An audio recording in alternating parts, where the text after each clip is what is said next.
am sorry. But parents, there is a way to teach your children the art of apology. Licensed psychologist and author Dr. Erik Fisher, we like to call him Dr. E, is here now to explain.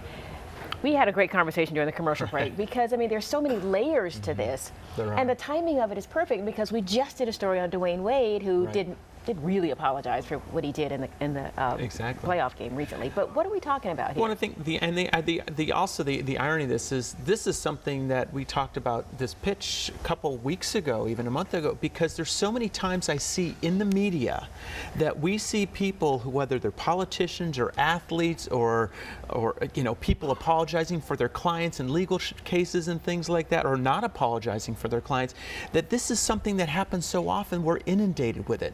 So what we have to see is, what are the models that our children have, not only at home, but in the media, social media, and so many other factors where people think that they can do things and not have to take responsibility for their actions. So modeling is the umbrella. What children see, children do. Exactly. So that's where we start for the most part. Right. And then beyond that, we have to look at is, how do we respond to our kids when they make a mistake? A lot of times parents will shame their kids and they'll say, look at me when I'm talking to you. You know, you want them to apologize, but you want them to apologize your way. When people feel guilt or shame, they don't want to look people in the eyes because it feels so challenging.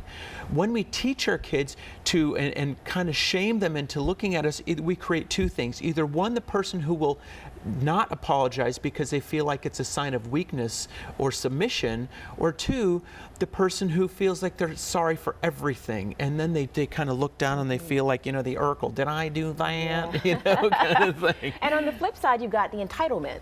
Exactly. Well, I'm not going to apologize for anything. Right, because either I don't have to, or you're not good enough for me to apologize to. So we're often judging people's status on, are they worthy of my apology, and that feeds the narcissism. We have a plague of narcissism in our culture, and part of it is because we don't take responsibility for what we do. We don't own our mistakes, and therefore it teaches us that, well, I'm better than that. I'm going to blame social media for that, because think about it, you can put something out there, just destroy someone's feelings, and you just dropped a bomb and walked out of the room. I get that. Now, you also talk about denial and lack of awareness, which kind of go hand in hand. Well, but there's a difference. Denial is when we likely know we did something we should take responsibility for, but we act like we didn't, or we deny that it's that big a problem. Lack of awareness is we just don't know. So it's the difference between like amorality and immorality. And we have to recognize that if we know we made a mistake and we're in denial, that is on us. If we don't know we made a mistake, then we can listen to feedback from others and say, you really might want to take responsibility for it, swallow some humble pie if that is, and take responsibility for our actions. And those words, I am sorry, are huge in so many situations.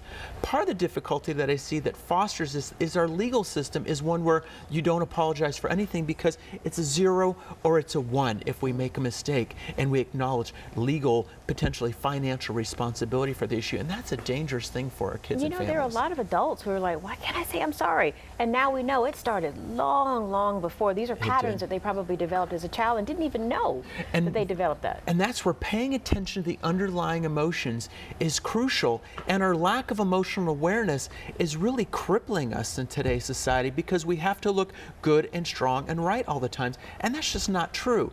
I often tell people it takes more courage to apologize and share responsibility or take responsibility than it does to act like you didn't make a mistake. Yeah, sign of a strong man or woman. I love that. Good stuff. Thank you, Dr. E. For more information on Dr. E, just visit the viewer information story under the Fox 5 Atlanta tab. All right, 9:21 is your time, and coming up